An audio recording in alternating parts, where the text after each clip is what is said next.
Yo, what's going on, everybody? Welcome back to another Yankees Avenue live stream. Hope everybody is doing good.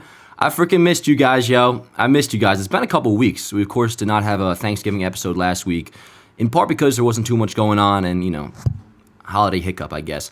But we are back today, and it's a pretty important show because, of course, last night, Jack Curry spoke on Yankees Hot Stove. It was the first Hot Stove show of the offseason. We're going to be covering pretty much that entire show and what Jack Curry said, as well as some other stuff as well. Let's see here. And then the winter meetings begin next week on Monday, which, I've kind of alluded to this previous shows, but I like to say it officially. I think I'm back, chat. I think I'm back. I'm looking forward to 2025 now, like legitimately so, and especially because this time of year is where shit starts to get going. Now, Juan Soto, at the very latest, is going to be signed by next week at their winter meetings. Some are saying even sooner than that, maybe this week. I think that's honest. I think Juan Soto is going to sign this week. But regardless, this week, next week, it's going to be soon. And once that domino falls, holy shit, chat, is it going to be a frenzy. Everybody's going to go. I think this is probably going to be, Juan Soto aside, the most exciting winter meetings we've had in a long time, really. So I'm ready to go, yo. Like, the offseason, I feel like this week is officially beginning. We're actually into it now. Thanksgiving's in the past. Winter meetings. Soto's close. You're somewhat far enough removed from the World Series, I guess, that you can be like, you know what? I'll tell you this. Like, I'm looking back at the highlights, and for those following Yanks Ave, you know this because I was posting the Judge Class A homer, which we'll talk about later. I want to discuss that. But I'm able to watch postseason highlights now and kind of enjoy myself a little bit and not get all choked up. Even I'll watch Judge's homer in Game 5 and be able to enjoy it a little bit, to be honest. 835 career OPS in the World Series, by the way. We can discuss that later if you'd like to. Which, of course, me looking forward to 2025 and being ready for the new season. A new season does mean that we are back on the Judge Shield train. 2025 World Series MVP. And I have a hype video coming out, chat, that maybe I'll give you a sneak peek on later. But, sorry, I keep blabbling on. It is good to freaking see you guys. We'll be doing a long stream tonight. We're going to be probably on here for at least an hour, maybe even two, to be honest. I'm ready to yap. There's a lot I want to discuss between the topics you see out here on the screen and a lot more just throw around ideas, little things that I've been, thinking late at night as I hit the pillow or whatever you guys are thinking about. We have a lot to discuss today, chat, so please kick back, relax. I ain't getting by any means drunk or even tipsy, but I did crack open a Surfside, yo. I did last night for Yankees Hot Stove, too, because, again, we're kind of... This feels good, chat. Let's do it. Let's talk some Yankees baseball. But before we do that, I do want to just remind you guys, some of you that may not know that only follow us here on YouTube, check us out on Instagram as well. If you want full up-to-the-minute coverage, Instagram is what I consider, in terms of that, up-to-the-minute news, the number one Yankees Avenue page you could follow. Facebook as well. But, YouTube, I try to keep up on the community page. They're pretty similar, but you want the full, up-to-the-latest news, Yankees Avenue. Follow on Instagram. That's your best bet. Just at Yankees Avenue. As well as, Facebook. Check us out on there. And also TikTok. Posting to TikTok more. Just, random highlights, but also some news clips as well. You see the Jack Curry clip from last night. I put that up there, and I'll probably try to do more like that as long as I remember. But I will remember, or else that's just me being a lazy piece of fucking shit, chat. And we don't want that, do we? But, let's get into it. Drop a like on the video. Kick back, relax, crack one open, and let's talk some Yankees baseball. First things first, let's just play the Jack Curry soundbite from yesterday, which I'm sure most of you guys have heard. Now, for those who haven't, I'll preface this by saying there's nothing crazy in this clip. He doesn't reveal any groundbreaking news. Unless you're Randy Miller, then you're probably shocked by this, that the Yankees are still in it. Randy Miller's a dickhead, by the way. We'll talk about him later. But let's listen to this real quick, and then we'll get back. Well, we can report about what was happening with the Yankees and Soto. They have had several productive conversations. They have obviously exchanged offers about money. This is going to be a mega contract. I talked to one industry source who said that when Soto eventually signs, he will exceed the deal that Ohtani signed. Now, I don't mean 10 years, $700 million. I mean the real value, which is $46 million a year. When you start to think about what that means in terms of years, if it's a 12, 13, or 14-year deal, you're creeping up into the $600 million territory. The Yankees have been very comfortable with the presentation and the process that they have had with Soto. They feel they've made this a priority. They have put their best foot forward, and they say that they are comfortable with whatever decision he ends up making because they feel that they have sent the message to him. They want him in New York. When you're swimming in these waters, Flash, you know you're willing to go to that level to pay him, and they're trying to send that message that, hey, they want him back in right field and they want him there for a long time. All right, so again, nothing groundbreaking there on paper in terms of news or, some information we haven't heard before. But I'll tell you what, I'm actually thrilled. I was thrilled watching that live and watching it back now. I feel really good about just the tone Jack Curry is speaking in. Now, we've talked about this before. Hal is not his dad, whatever. We can talk about that another time. But when he has his guy, and it's a very rare thing. I mean, it's Judge, it's Cole. Really, that's about it. But when he has his guy, he gets his guy. And that is clearly applying to Juan Soto right here. Real quick on the Randy Miller thing, for those who didn't see, this past weekend there's been a lot of smoke with, not even just smoke, some other morons are saying, the Red Sox signed Juan Soto, they're just waiting for the announcement. There was a whole big thing. And anyways, Randy Miller came out or he was on WFAN, and he's a third-rate beat writer for NJ.com. He's awful, but he is technically a beat writer for NJ.com. But he said the Yankees' top offer was $550 and that there's already multiple teams with offers in the 600s, which that I believe to be true, obviously. But the bullshit was that he said the Yankees are topping out at $550, essentially saying we were already out of it. Clearly, that's not true. That was Jack Curry last night saying, not only the Yankees in it, but the overall sentiment he was putting out there was that Hal Steinbrenner, and we've heard this from others as well over the course of the last few weeks. When you hear from Jack Curry, that puts it in stamp as legit. Hal is going all out here. So not only do we have the hope of Soto being here, and he wants to stay, and he wants to be a Yankee for life, which is legitimate. If there's a advantage towards us, it's that. But it sounds like, Steve Cohen ain't really going to be blowing Hal out of the water. Now, let's go back to the tone of what Jack Curry, the way he was speaking was very reminiscent of Garrett Cole when the Yankees signed him back in 2019, which was also right around this time. He signed, I believe, day one of the winter meetings, right around midnight.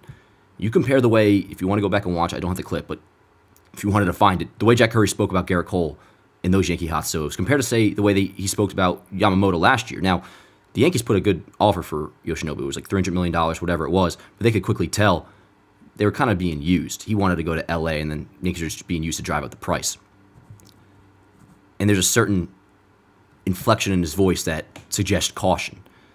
I don't get that from the way Jack Curry was talking right here. And of course, this is me looking into it a little bit extra, but it reminds me a little bit of the way, you ever have an old buddy or something that, I don't know, has been interested in a girl or something, and something finally starts to go down, or he's feeling good, but he's being a little hush-hush about it, but whether you tell me or not, I can tell you're in a good mood, and you're in a good mood for a reason. I mean, Jack Curry is a Yankee fan. He seemed like he was in a good mood speaking about where the Yankees are at in their Juan Soto negotiations. Obviously doesn't mean all that much, but it does when just a few days ago, not that I believe this shit for a fucking minute, you had even Clint Frazier chiming in, for those who didn't see, Randy Miller, when he put out this stupid-ass report that the Yankees were basically out of the Soto negotiations. Clint Frazier even chimed in saying, Yankee fans should be rejoicing, jumping for joy right now that Randy Miller's saying they're out of it, because if Randy's reporting it, it's not true. But, so from that angle, it's sweet. F Randy Miller. And two, it doesn't mean anything, but I don't know how you could watch that and not feel pretty good, or at least somewhat relieved, okay, I think we're in a good spot. But with that said, we obviously don't know. We'll find out hopefully as soon as this week. That's what, I don't want to be Mr. Insider here, but I'm hearing from a reputable source, somebody that you guys are all well aware of, that thinks it's going to happen this week before the winter meetings. But either way, it'll be done by this time next week, if not. So ready for the saga to be over. Probably the last time we'll speak on it, to be honest, barring any, emergency episodes that are not about Soto. My going out thought, and we'll talk about him a lot in the chat later. Again, we're doing a long live stream here. Yeah, we'll be doing this for 1 to 2 hours, just talking ball. So I'll be taking your guys' questions. So we'll talk Soto again. But I guess to move on from this topic, my closing thought is I feel pretty good, chat. I would say 85% chance. Curry also mentioned that it's going to come down to the Yankees and Mets, which is a no-brainer, but it does have to be said because there's been a lot of, again, with the Red Sox, which is legitimate smoke. I mean, I almost feel bad for Red Sox fans and they are getting excited, but someone's like, you can't get excited because while there is legitimate reports saying the Red Sox are going hard for Soto, and I do believe that, you have these dumbass like fan pages coming out and saying it's done and like that Juan Soto's a Red Sox, and it makes the whole fan base look stupid. But anyways, Red Sox are in it, Phillies are in it, Blue Jays are in it. There was a report the other day from Andy Martino, actually, who you got to respect. Andy Martino, I'll admit, up until last year, I really didn't care for him all that much in terms of reporter credibility. But speaking of Soto, he was on the whole saga, nailed it down to a T when the Yankees acquired him. Everything with the reports, it was all accurate. He says that the Blue Jays may end up being the top bidder, even over Steve Cohen. I don't see that happening, but I think it is a pretty similar situation in Toronto where their owner, if I'm not mistaken, has money elsewhere. Maybe not as much as Steve Cohen, but he can give them a bag. But at some point, this is what we were saying beginning of the offseason, all year long, at least this is my take. At some point, money is just money. Like, it's not a casual take to say that. People who say, oh, Soto's taking the highest offer, there's one caveat to that I would agree with you on, is if it's a record-breaking number from, like, say it's 680 the Yankees are offering. Let's just say, I don't think it's going to go that high, but let's just say $680 million is what the Yankees are offering. And the Mets offer $700. All right, then he's matching Ohtani or breaking Ohtani. That sets a record. And then no-brainer, you're going to sign that deal because that sets a record again. But if it's between the Yankees are offering $650 and the Mets are offering $670, it's $20 million. Preference is a thing. Juan Soto is not a freaking robot. And again, we don't even really have to be relying on this because it sounds like Hal's about to fucking drop dick on Steve Cohen. Which this is important.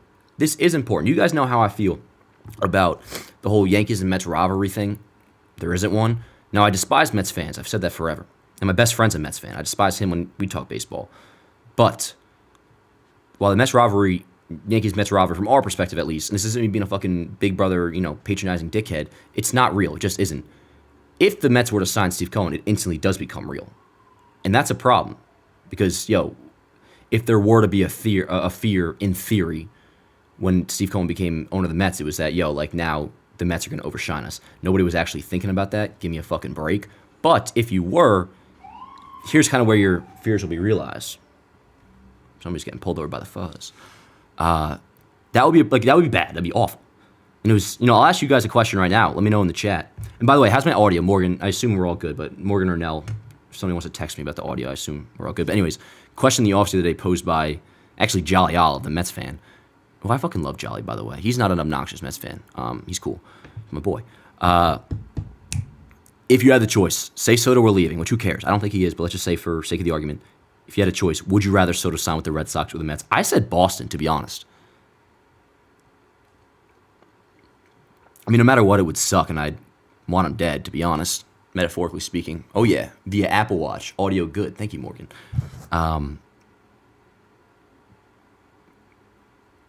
That would change things if the Mets sign Soto. So I have that fear for sure, and that's where the 15% kind of lies, or at least 10% of that 15%, where, I have 85% confidence he's going to come back, 15% he doesn't. I'd say Red Sox, I'll give you 2 or 3%. The Mets concern me just a little bit, and if he were to go there, that would be fucking awful. We're spending too much time on this now. We should know by the end of this week. But let me know what you guys think about all that, and yeah.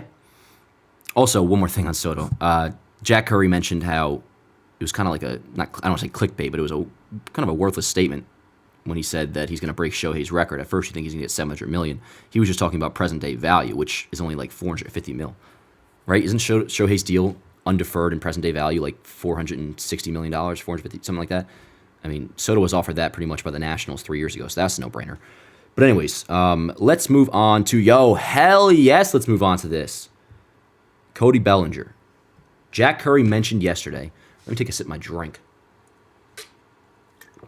The Yankees are not going to be in on Nolan Arenado, which doesn't surprise me, but at first disappointed me a little bit because you guys know I've been certainly interested in that possibility with the idea of Marcus Stroman going back. We take on the entirety of Arenado's, 50-something mil, but they take on all of Stroman's 18 for this year. I was all for that. Sounds like that's not going to happen. The Yankees think Nolan Arenado is legitimately regressing. Fine, word. He did say thumbs up, though, on Cody Bellinger, that the Yankees would be willing to possibly try to make a deal with the Cubs for Bellinger. And let me tell you, chat, I posted this in Yankees Avenue earlier. There was some disagreement. Some were all for it. This makes so much sense in the world, to the point where another guy you guys know I'm all about is Christian Walker. I still want him bad, especially if you can get Walker on a 2-year deal. No doubt about it. But if not, and just in general, I think Bellinger, my intrigue about possibly acquiring him is at the level of how I felt about Christian Walker. I mean, it makes so much sense. First things first, he plays both first and center field and plays them well. So you acquire him, he becomes your everyday first baseman. But assuming Stanton goes down for a month, which he's totally allowed to do, God bless him, Bellinger goes to center field, Judge DHs for pretty much that entire period. It makes so much sense in the world. And he's only, it'll be his age 29 season next year, so he's still pretty young. I thought he'd be at least like maybe 31, 32, or at least 30. Nah, he's 28 turning 29 for next year. Center field and first base. I mean, come on. You could not script a better possible acquisition position-wise than that for us right now. I mean, that is just works out to a T. Now, again, he'd be the everyday first baseman, but whether it just be every 4 or 5 days when you give Stanton a day off, Judge DHs, Bellinger plays center, or even just you can go around the outfield. He can play a little bit of left. And again, when Giancarlo does inevitably go down with like a hamstring injury or something, that entire month you can just play Belly out in center, DH Judge. I mean, it works out perfectly. And then you have Ben Rice play first base, who I am so still excited for Ben Rice. But I also don't want to, bank on too many rookies next year, which the Yankees certainly will be doing. We'll get to that in a little bit. But Bellinger, just the way he is as a player and the fit position-wise, lefty bat, which isn't ever really a dire need these days with this Yankees lineup. I mean, you look at the way it ranks up right now if they were to acquire Juan Soto. Oh, I didn't put the fucking lefties in there. We have a fair amount of lefties. It's not like back in the day where we had, Luke Voit, righty, Gary Sanchez, righty, Stanton, Judge, and it was just righties galore. The balance is there. We can get a lefty or we can get a righty. If we get Christian Walker, who's a righty, great. If we get Cody Bellinger, who's a lefty, fine. But here's the lineup with Bellinger. No doubt about it, he leads off, which is a serious problem that not a lot of people have discussed as, one of the absences of the 2025 roster. Who the hell is leading off? Right now, it's either Volpe or Jazz. Hell no on Jazz. I mean, can't really hit lefties, so either he's, we have an ass leadoff hitter a third of the time, or he's going to, have to bat 6 against lefties. Then you have a platoon leadoff. I'm good off that. Bellinger, and here's another thing. If you do acquire Bellinger, you bat Judge too. Lineup balance, the way this would go is lefty, righty, lefty, righty, lefty, righty, lefty, switch, righty. Oh, it's freaking gorgeous, Chet. And BQ, if you're watching, I saw your reply to my tweet. I love you, but Judge batting 3 and Soto batting 2 is not why they were so successful this year. They're going to be just fine either way. So I would not put too much stock into that. It's strictly from a lineup balance perspective. It makes all the sense in the world. And I'll tell you, Chat, while I would still like another move on top of this, you bring Soto back, you acquire Bellinger. Just looking at this lineup, I mean, it has Jazz batting 7th. I also had some pushback because I posted this on Twitter earlier about Volpe and Wells batting ahead of Jazz. At first glance, surface level, you don't think that would be the case, but lineup balance wise, you have to. I mean, you cannot bat Wells and Jazz back to back, which I think the Yankees may have done a couple times in the playoffs. They definitely did it in general. Can't do that because Wells, at least as of right now, does not hit lefties. Jazz does not hit lefties. It's an easy lane. You don't do that. You split them up with Volpe. And I'll tell you, man, I mean, Jazz in the 7 hole, doesn't that kind of excite you how deep it makes the lineup? And then Jason 8 and Caleb Durbin. We'll talk about him in a little bit. But good chance he rounds out the order, breaking camp, Jack Curry said. But either way, whether it's him, Oswaldo Cabrera, Oswald Peraza, they'll be batting in the 9 hole. This is a pretty damn good lineup. And to me, again, it's a no-brainer. If you were to acquire Bellinger on top of bringing Soto back, you lead him off. And Bellinger, man, I mean, listen, he's nothing special. I don't want to get into the whole thing of, because you guys know how I am. I can fall in love with an idea, and then it translates to me falling in love with the player. I don't love Cody Bellinger. I don't love him. I mean, he didn't have that insane of a year. But, I mean, to play first base compared to what we've been getting at a Rizzo post-concussion, 751 OPS. And the 18 home runs that he hit, by the way, if you look at Baseball Savant, if he played, instead of half his games at Wrigley Field, played half his games at Yankee Stadium, he would have hit 26 home runs instead of 18, which, doesn't really take a rocket science to figure out how that would be the case. Bellinger has the most cliche, it's like the poster child of the saying, oh, his swing would be perfect for Yankee Stadium. I mean, it really, really is. You're seeing a lot of defensive highlights right now, but the power would increase. Also, his OPS away from Wrigley Field was 797. He was much better away from Chicago, which, again, doesn't, take too much to figure out why. To me, it makes all the sense in the world. Now, he is owed about $25 million per year over the next 2 seasons, I believe. I think it's, what is it, let me see, I posted on Yankees Avenue, 1 sec. He is owed, 2 years, $52 million left, which, again, Bellinger is not 2019 MVP level Bellinger. That might be kind of an overpay. But you can get funky with this and make this work. I mean, the money that starting pitchers are getting, the Cubs just gave Matthew Boyd however much money a year it was, and Frankie Montas got $17 million a year from the Mets. It wouldn't be in this deal back to Chicago, but you can ship off Marcus Stroman. I'm almost certain about it now. $18 million sounded like a lot, and it is a lot, but shit, it sounds like a deal these days for a pitcher that's going to make 30 starts with an ERA right around 4. Trade his money, and then, again, I don't think it would be to Chicago because I think they're set on starting pitching, but you get that money off the books and you bring Bellinger on, offsets pretty nicely. 18 mil off, 25 mil on. Or maybe the Cubs just eat some money, which I wouldn't be shocked if they do, as long as we give them a worthwhile return, which ain't going to be anything crazy. It's not going to be, obviously, no Jason Dominguez, no Spencer Jones, who may not even fall into that category of being considered a crazy prospect. He fell down at 6 on Baseball America's top prospect list in the Yankees pipeline. Have to trade him this offseason. Have to. Especially, I should say, if you bring back Soto. If you don't, then maybe not. But if you do bring back Soto, where's the lane for Spencer to be an everyday player? It's just non-existent. Trade him, capitalize on the value. But regardless, you give him back something good, but maybe even something a little bit better if they were to eat some money. You get creative with it. Bottom line is what I'm getting at here is Cody Bellinger is a perfect fit for us. So much so to where I'm almost not off the Christian Walker train, but it's even between these two. Plays first base. Can play center field as well. Not even just can play center field. He's an excellent center fielder and a pretty damn good first baseman as well. Lefty bat, solves a leadoff issue. And that makes the lineup look quite deep, man. It really, really does. Again, Jazz Chisholm batting 7th. I like the look of that. Volpe batting 6th. The only reason that's the case is because you have to split up the lefties. Maybe instead you go, if Jason has a good camp, you bet him 6th and Volpe 8th. Point is, this is a winning move. And again, not because Cody Bellinger is an MVP level player at all, but he certainly would make the Yankees better. And to those who aren't really all that about it, if he's not playing first base, I hope you like Ben Rice, which I do a lot too. But the main thing we need here is an additional move beyond Juan Soto. That's kind of been the question every stream we've come on here. What will the Yankees do past Juan Soto? Because, you bring him back, you're just retaining the same team you had last year. You need to make improvements. That's obvious. What will they do after they get that done? Christian Walker? Word. I would love Christian Walker. Cody Bellinger I would love too. They also mentioned, I think this is probably more of a plan B type thing. Jack Curry mentioned the Yankees do like Willy Adames. I like him a lot too, but whatever it is, you got to make a legitimate impact addition offensively on top of bringing Juan Soto back, whether it's Bellinger, Walker, Adames, whoever it is.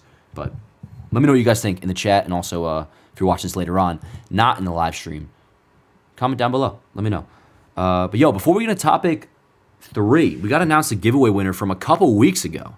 Because we didn't do a show last week, but did not forget. That'd be pretty bad for PR if I did forget, chat. Giveaway, as always. Now remember, this is for the comments section, not in the live chat. So if you try to enter in the live chat, you're not going to enter. But if you're here, just go to the comments section. If you're watching later on, go to the comments section. Comment below for a chance to win a free Yankee shirt. It'll be a jersey, whether it's Juan Soto, Aaron Judge, whoever it may be, whoever you want, of equal or lesser value. Comment down below, but you got to use the keyword. Last week, the keyword was arson, and we'll announce the winner or 2 weeks ago. We'll announce that winner in a minute. This week, let's make it, what should it be? Let's see here. We will make the keyword Elvis.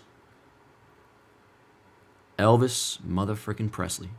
You don't got to say Presley, but put Elvis in there somewhere. Now, again, reminder, doesn't have anything to do with your point. You could literally say, I want Cody Bellinger really, really bad, period, Elvis. That'll enter you in. As long as it's in the comments section. Okay, hold on here. We do have a quote from Scott Boras. We'll get to that in a minute, actually. But yeah, comment down below. Just mention the word. What was the keyword again? Elvis. Mention Elvis in your comment. You'll have a chance to win. We'll announce it next week. As for the other week, it goes to Prior172. His comment was, got to get the Soto deal done quickly so the Yankees can move on to other needs. If the other key guys sign elsewhere and Soto ends up with the Mets, might as well commit arson for the roster next year. Shout out to you. He did incorporate arson into his message. But yo, Prior, if you're watching this, DM me on either Instagram or Twitter at Dan Allen Rourke, not Yankees Avenue, just Dan Allen Rourke on either Instagram or Twitter, and just be like, yo, I won the giveaway. That's all you have to say, and I'll take care of it, get it shipped out this week. But yeah, again, you don't have to incorporate the word into the tweet, but just mention Elvis. I know you're submitting for the giveaway, and say whatever you want. And your take doesn't really have anything to do with it. I really just picked this guy at random. So congrats to you, bro. I'm winning a t-shirt. Nothing special, but DM me on Dan Allen Rourke at Dan Allen Rourke on Twitter, Instagram to redeem that. But yo, let's really quick, let's read this from Scott Boras. So first of all, Ken Rosendahl just came out with an article saying Juan Soto bidding reaches $600 million. Sources say process of eliminating teams is underway. So, yeah, no brainer there. You knew he was going to get the $600 million, but that lines up with what we've kind of heard, that this could happen as soon as this week. Ken's saying right now the process of eliminating teams is underway. So we're getting there, guys. As for, let's see, what did Scott Boras say? Scott Boras just said, he's begun the process of eliminating teams. Juan is a very methodical thinker, so we'll see, but I don't think anything is imminent in the near future, blah, blah, blah, whatever. All right, so, yeah, just another sign that we're getting close. But, yo, let's do this really quick. Tommy Kahnle, there's been multiple sources now, including Jack Curry. I think it was Jack Curry. Yeah, Jack Curry said so last night, as well as John Heyman tweeted out today that the Yankees have interest in bringing back free agent Tommy Kahnle, who is now entering, I think, his age 36 season next year. Chat, if you don't mind, double check me on that. I think he's older, like 35, 36, I believe. He was good here for the last 2 years. I mean, not 2019 Tommy Kahnle, which was the best he's ever been, or 2017 when we first acquired him. But he was effective. Had a 2.38 ERA combined over the 2 seasons here since signing the a 2-year $8 million deal or a 2-year $10 million deal, whatever it was. But I mean, listen, the numbers last year were good. 2.01 ERA. I'm good. Majority, almost all of his metrics suggest regression. I mean, if you couldn't tell that from your own eyes, and he is, again, 35, 36 years old, has really just the one pitch. You got to move on. I mean, the money he's going to get is not going to be necessarily crazy, but it's unnecessary. I mean, he's probably looking for, coming off on paper, a good year, and it was a good year, 2.01 ERA. You're probably looking for the same contract he had, which is going to be about $5 million a year over 2 years. I'm good. We always talk about it for the most part, and it's true. The Yankees have a pretty damn good knack of figuring out the bullpen, and you don't need to spend $5 million on an aging Tommy Kahnle to do that. So I'm personally, I don't want anything to do with it, to be honest. I'm actually shocked there's any interest really at all, but that's the report, that they're interested in bringing back Kahnle. Honestly, I don't see it happening. I don't see it happening. I don't think the Yankees would want to do that. Again, I'm surprised that it's even being thought of, if it is at all. I don't know. But, the Yankees definitely have to upgrade their bullpen, no doubt about it. The route I would go is, keep doing your thing the way they always do with, the internal scrap heap pickups. Tim Hill, bring him back, by the way. You'll have Luke Weaver retained as closer. Clay Holmes, he's out the door. We'll talk about him later. The Mets are apparently looking at him to be a starting pitcher. He's a free agent, if you didn't know. The bullpen's in decent shape. You'll have Jake Cousins coming back. Let's see here. Who am I forgetting? Mark Leiter Jr. looked good in the playoffs. He'll have a role next year. Go out and acquire Camilo Doval from the Giants, who had a down year, but holy shit, is that like Matt Blake's dream? I mean, you hand Matt Blake Camilo Doval, no doubt about it, he's most likely going to return to peak. If you wanted to go more for a name, Chris Rose mentioned Emmanuel Clase could be on the trade block. That would cost an arm and a leg and a fucking brain. No thank you. Devin Williams, though, of the Milwaukee Brewers, he is almost definitely going to be traded. He had like that arbitration beef, and that's just the way Milwaukee rolls. He'll be gone. Could look at him. He'll cost a little bit, but no doubt about it, Camilo Doval, I would try to, I don't want to say buy low, because if you're buying low, the Giants just won't trade him. You'll have to give up something. Doval, to me, is a no-brainer as a trade piece to pick up. And there's some other guys as well. If the Cardinals are really selling, who knows if they are, I don't know. But Ryan Helsley's a big-time name. Tanner Scott's a free agent. They won't sign him. There are names out there. You have to upgrade the bullpen. I would avoid spending money. I mean, there's really no reason to. When the Yankees, I should say the one thing, but the thing you can feel pretty good about them in the Judge era is their ability to make a bullpen. So, good off the Kahnle return. Let me know what you guys think, but to me, I'm pretty shocked that they even are considering it if this is true, which I think it was Curry that said this, so it must be true. But, all right, yo, let's get on to topic 4. The kids will play. Now, this is interesting, chat. This is interesting. And a reminder, yo, we'll be doing this stream for a good little bit. We'll be going for a whole another probably hour, taking your questions in live chat, just hanging out, because we got the winter meeting starting next week. Like, shit's about to go down. Like, we should expect chaos. The second Soto gets his deal done, chaos should ensue following that, which is going to be freaking awesome. Again, I'm kind of back. Like, I think we're back, yo. Like, 2025, I'm ready for you. 2024, you are in the past. Of course, speaking about the baseball season. But, yeah, let's talk about this. First things first, Jack Curry, another one of the interesting nuggets he dropped was that the Yankees had no plans of pursuing free agents Gleyber Torres and Anthony Rizzo. Now, I don't know which one's like more surprising or more relieving, one might say, to hear. Gleyber, if it were a few weeks ago, this would have been like the official nail in the coffin, like, oh, damn, Glaber's not coming back. We kind of already got that when he cleared his Instagram entirely, and what else did he do? He changed his profile picture. There was something else, too. I think he like unfollowed the Yankees on Instagram. A couple weeks ago, you got the sense that they had a conversation. It was clear, we're not bringing you back, and Gleyber accepted that. He moved on. So you kind of already knew that was the case. Rizzo,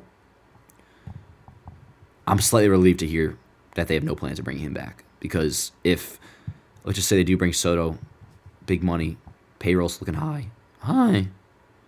It's great. Hope there's no girls watching.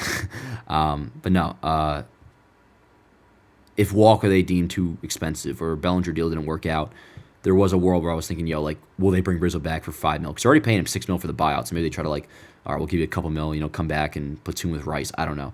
That, to me, would be an awful decision. You cannot do that. So the fact that that's not happening, at least as of right now, knock on wood, word. Gleyber, though, yo, I'll say I'll miss him. I'll miss Gleyber a lot. But as long as we figure out leadoff, I can move on. And no matter what, I'll be able to move on, because, no matter how you feel about it, it wasn't perfect with Gleyber. It really wasn't. And the longer we go without winning, year after year, not getting the job done, I don't want to bring the same core back. That was the only reason, really, why you guys know I'm on the supporting end of Aaron Boone. The only reason why I would ever be for his firing is because, yo, when we don't win the World Series, I'm always down to, for the most part, clean house and show that, yo, this clearly is not working and it's not acceptable. Really, it's just the Yankees don't want to pay Gleyber the money he's going to get, which is nothing crazy. He'll probably get about $50 million overall, maybe 3 years, $15, $16 million a year. But I do look forward to turning the chapter and moving on. And speaking of that, Jack Curry also mentioned that he's pretty much calling it a lock for Caleb Durbin to break camp next year and make the opening day roster. Now, a lot of you guys may not know who Caleb Durbin is. I wasn't, incredibly familiar with him myself up until this offseason. He's caught a lot of traction, but unranked prospect, at least entering this winter. Maybe he is now. I don't think he's not even top 10, though. But, yo, this kid is he's 5'6". He's 5'6". He plays infield, I think, majority of the time, second base.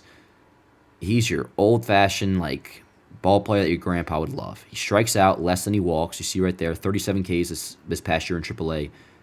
37 Ks, 47 walks. I mean, that is unheard of these days. He's apparently, pain in the ass at bat, gets on base. He's a scrappy ball player. Again, he's 5'6". I mean, it kind of sounds like, some, like, little engine that could story from back in the day. I don't know, like Phil Rizzuto type thing. But, yeah, the Yankees love this guy. And it sounds like it's a lock. He's going to break camp. Per Jack Curry to make the opening day roster. And let's just assume for a second he's playing second base. And this gets into the other conversation. And this is whether, we could take Bellinger out of this for now. But you look at this lineup right here. Now, Bellinger does make a difference because if you don't get him or a first baseman, Ben Rice is starting. That's another kid. But bottom line here, what we're getting at is Jack Curry pretty much mentioned that the Yankees bring back Soto. They'll do more afterwards. But a lot of kids are going to be playing. We already pretty much know Jason Dominguez will get a chance to win an outfield spot, as he should. Caleb Durbin. If it's not going to be him, it'll be either Oswaldo Cabrera or Oswald Peraza taking over at second base. And whether or not they get Bellinger or another first baseman, it could be Ben Rice playing at first. So, I mean, there's two ways you can look at it. I mean, you could be like, yo, we just lost the World Series, you got embarrassed. Even if you bring back Bellinger, how are you going to be relying on this many kids? I mean, look at it. Durbin, Dominguez, and you can kind of throw Volpe in there too as like, quote unquote, unproven, at least offensively. One could argue that's a somewhat big risk to take. I love it. Now, I love it as long as they do acquire an additional bat outside of Soto. Let's say it's Bellinger, whoever it is. Yo, just take a look here. I mean, we have ourselves a core that's like promising players I feel good about. I mean, the most questionable one to me here is Durbin, but I'm finding myself getting excited over everything I hear about him, and he'd only be batting ninth. I mean, we could take Bellinger out of it for a second, but that would add in Rice. Whatever it may be, just look at like Volpe, Judge, Wells, Jason, Durbin, and potentially Rice as well. And we should include Rice because no matter whether he's starting on opening day or not, he'll get some run next year at some point because of injuries. And then you look at how the rest of the team is crafted. Jazz acquired through prospects the Farmers built up, and they traded away some guys to Miami and got him. Giancarlo Stanton, thanks to the baby Bombers, the farm being built up then, and that was really just a money thing. But it's a respectable lineup in terms of like a functioning organization, if that makes sense. And if they got Bellinger, that would be through prospects as well. I mean, that's how it works. You get players usually do it through trades or free agents, but you look at the free agents here, I mean, it really just be what free agents are in this lineup besides Soto. So, like, that's kind of cool, actually. Now they have to hit, though. Like, if Durbin is ass, then that totally changes everything, obviously. And Jason's a big question mark, too. I mean, one, can he catch a fly ball? I'd hope. And what's he going to do offensively? That's another thing, going back to the leadoff question, how we don't have a leadoff hitter right now. Some mentioned Jason. It's like, maybe if he has, like, a crazy camp, but how can you bank on Jason to lead off right now? So there's definitely questions with the kids, and we'll see what kind of a leap Volpe takes in year 3, which is a big year 3 for him. And you guys know, I don't not trust his skills at leadoff, especially the way he looked in the playoffs. But for his sake, I don't want to add any additional pressure or any forced approach on him by making him lead off right away, or really at any point in the first half this year. Bat him in ideally the lower third, but even if it's sixth, let him just do his thing and flourish. That's the way to go there. But a big year for Volpe coming up. In general, though, what we're getting at here is a lot of kids are going to play. Whether that be, I shouldn't say whether that be, but a lot of them. It's just a matter of which one is going to be fucking ass, Jack. Because one of them will be. One of them will be. But Wells batting 5th, by the way. I mean, listen, unless we're going to totally assume that the last month of what we saw from him in October and the end of September is who he actually is, I don't see any reason why you wouldn't just put him right back in the heart of the order. I mean, he was phenomenal there. So, lineup balance-wise, I mean, looking at this Bellinger thing, I'm just fucking pumped. This is the way to go. We'll talk about that later in the chat. Speaking of that, let's get into some other stuff going on around MLB, because, and I think this is probably where we will pull up the chat, because I want to start kicking it with you guys.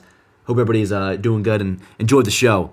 But there's been so much shit going on that we got to talk about between like the Clay Holmes starting pitching thing, Aroldis Chapman to the freaking Red Sox show. Whatever, but the main thing, obviously, is this golden rule or whatever it is. Which, for those who haven't seen it, let me and I'm gonna pull up the chat in 2 seconds because I'm just gonna get your guys' thoughts on this too. But so this golden rule that's being proposed, which I'll tell you right now is never gonna happen. So that's why I haven't tweeted about it. That's why I haven't really posted about it. But we can talk about it now because it is ridiculous. So what this is I'll just read the whole thing. Rob Manfred says there is buzz around adding a golden at-bat rule to Major League Baseball. This rule would allow a team to choose one at-bat in every game to use their best hitter regardless of where they're at in the lineup. So if you can't figure that out, what it is, say, Judge has already had his 3 or 4 times up at the plate. Yankees are in the bottom of the lineup down by 1 in the 9th. Instead of having, Caleb Durbin hit in a big spot, they could be like, all right, golden at-bat time. We want Aaron Judge to hit, which is a total fucking mockery and an absolute disgrace. I mean, like, there's no world where that ever happens, and you shouldn't even stress about it. Listen, have the conversation. That's fine. It is America. Say what the hell you want. There's no world where this happens, and there's no world where it should happen, Joe. I mean, that would just be god awful. That would be a change that actually fundamentally changes the game, which has been the one, like, if you're somebody who doesn't like something, changes Manfred has made, but you can be understanding of it, is because it doesn't fundamentally change the game, really. I mean, outside of maybe like the extra innings thing, but even so, it's still baseball. This would be like Mario Super Sluggers gimmick type shit. And I love Mario Super Sluggers, by the way, but hell no. Hell no. It would be awful. And Michael K brought up a good point before, too. Think about the records. I mean, if you were able to put Judge in any clutch situation late in a game or in the ninth inning, I mean, that's an extra. I mean, they'd always go to Judge for the most part, right? So that's an extra, 50 at-bats over the course of a season. No doubt about it. He breaks 70 home runs. He'd probably break Bonds. So word. Do it, by all means, please. But no, don't do it, because that would be cheap and fucking stupid, and it would just be crap. And you wouldn't really have to think so much about, managing the lineup, and pinch hitting would kind of go into the abyss, I feel like. I mean, it feels silly even discussing it. It's never going to happen, and it's quite stupid. But it is being thrown out there. I mean, The Athletic reported it, so I guess it is actually, an idea that's being considered, but it shouldn't be. Anyways, chat, I'm going to pull you guys up now. I'm going to play the Soto Jack Curry soundbite really quick before we turn it over to you guys, just to get a refresher on that, because I imagine we'll be discussing him quite a bit over the next, we'll be kicking it, So let's play that really quick, and then we'll pull up the chat. Not with that. We're going to pull up the soundbite. Here we go. Well, we can report about what was happening with the Yankees and Soto. They have had several productive conversations.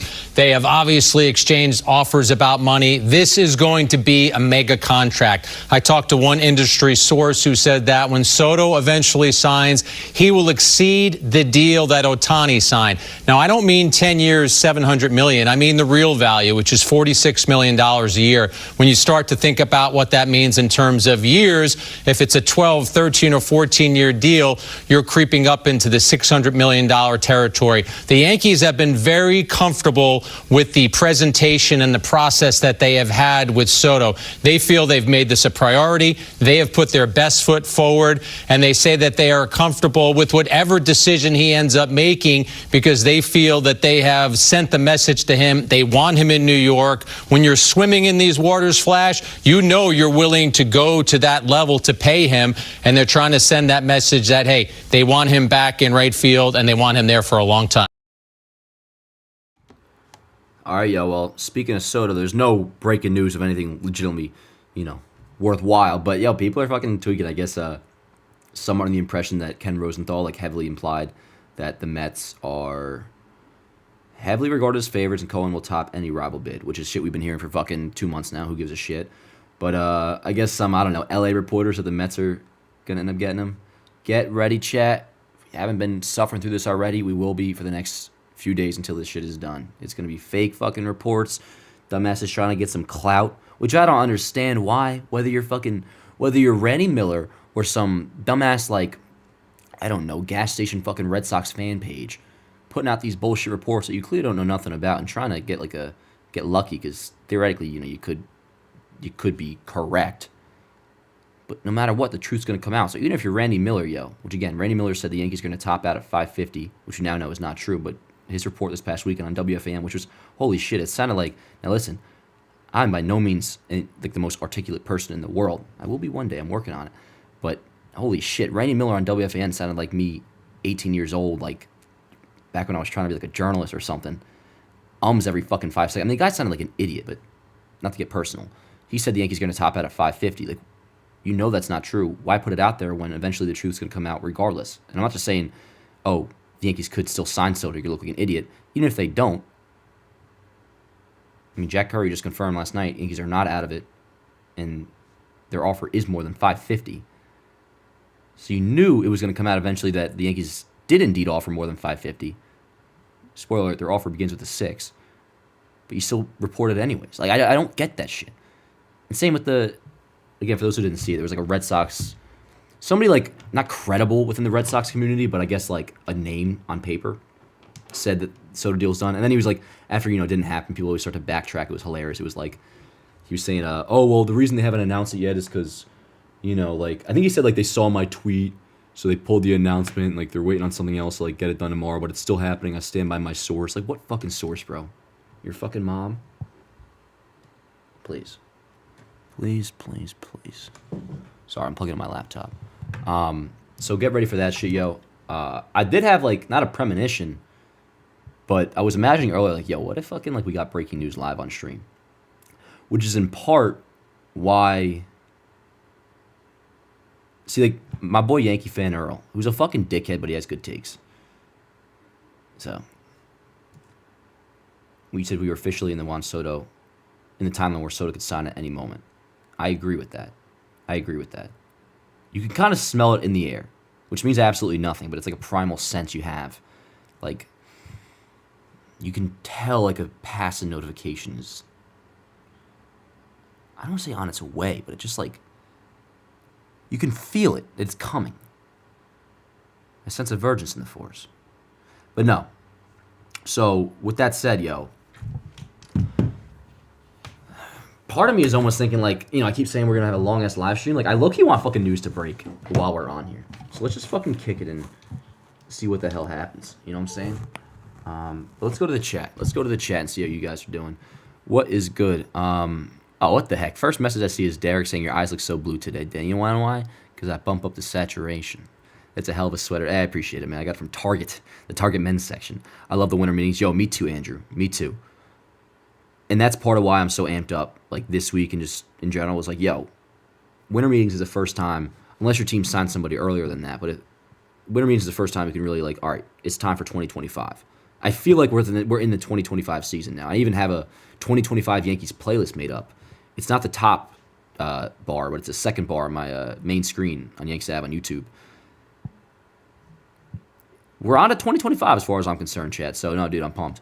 How long are the winter meetings, Jesse asked. It is, I think it's usually 4 days. It's probably Monday through Thursday. But the whole week, it's going to be nuts. I mean, again, once Soto goes down, like as in that domino falls, it's going to be... Because, yo, people always say, like, oh, the market's going to be held up by this, market's going to be held up by that. And maybe it was with Shohei last year. I don't really remember. But I feel like a lot of times it's overblown. Soto, it is very much true. And you guys know how I feel about it. Some of it's ridiculous. I mean, like, unless he's waiting for a big-time offer from the Yankees. Like, why does Corbin Burns have to wait for Juan Soto to sign? But I guess he does. That's fine. But no, legitimately, it's going to be a frenzy. I mean, once he goes, Burns, Bregman, Santander, that's somebody who's very much connected to Soto's market. You might see Santander sign, not might see, it's a lock. I mean, he's going to sign probably within 24 hours, within 12 hours, within 6 hours, within an hour possibly of the Soto news breaking. Santander will go. Let me pull up all the top free agents, actually. Not for our sake, but just in general to see who could go. Because, well, you guys know I'm much more of a, no, I fucking know ball. But I pride myself on, I'm a Yankees fan, not a baseball fan. Like, the phrase, and it's fine, but you guys know I am. The phrase like, oh, it's good for, what was it, after we won, or no, excuse me, after we lost game fucking whatever it was in Cleveland when Judge and Stanton hit the back-to-backs, but we ended up losing. And someone was like, I'm a Yankee fan, it was a tough loss. But like, that was good for baseball. It's like, fuck baseball, bro. You think I give a damn about baseball? I care about the Yankees. But anyways, I don't know why I mentioned that. Top free agents. Oh, yeah. Okay, so let's see here. Corbin Burns, I'm sure the Mets will land him, probably regardless if they get Soto or not. Roki Sasaki, we won't know anything about him until like January, but yo, I'm getting my hopes up because the Dodgers, you can't call them out of it, but there's a good chance they take a back seat now that they signed Snell, which we got to talk about that, by the way. That signing bonuses, and props to them, yo, it's not a fucking bad thing. They're just taking advantage of what they can do. That $60 million signing bonus or whatever it is, or no, like 65 of it's deferred, and the signing bonus is like $52 million. I mean, the signing bonus is obviously just them saying, yo, we can't have you being paid this amount on paper AAV-wise for luxury tax purposes, but we'll give you the money you want. We'll just give you the signing bonus. Because I'm pretty sure, correct me if I'm wrong, Chad, the signing bonus does not count towards a tax whatsoever. Unless I'm wrong. I mean, I'd be shocked. I'm pretty confident in saying that. I don't think it has anything to do with it. Bregman, which, real quick, want nothing to do with him, chat. Nothing to do with him. Nothing to do with him. You guys did it to me with Correa and Word. Correa, I could hear you out on. And I was about signing Correa. Correa, much shit as I'll give him, like, he is fucking badass. He's a villain and he owns it. He does it in a cool way. Whereas Bregman's a fucking bitch, chat. We want nothing to do with Bregman, dude. And, yo, I mean, he had a good second half and all, but the numbers have trended downward. And, yo, I don't care what I read, and I haven't read much of it. I don't see how he comes in the Yankees clubhouse and is, like, a great fit. They say he's a great clubhouse guy. Doesn't seem that way to me.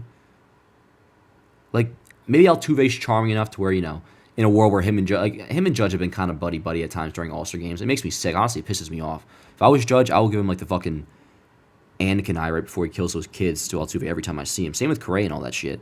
But whatever.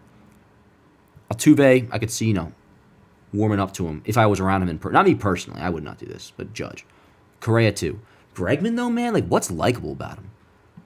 And if he was as good as he was a few years ago, I could forgive you for bringing up the conversation. But nah, I'm good off Bregman. I respect your guys' opinion though if you disagree. Yeah. Max Fried, there's been ties with the Yankees. Like, there's been reports the Yankees are interested in him. And all these pitchers. I mean, the Yankees have technically been connected to Burns too, but that's all plan B if they don't sign Soto. Which I can't even begin to really think about that because it's a whole different world if the Yankees don't sign Soto. A whole new world begins. I don't even know what the fucking outside will look like that day if they don't sign Soto.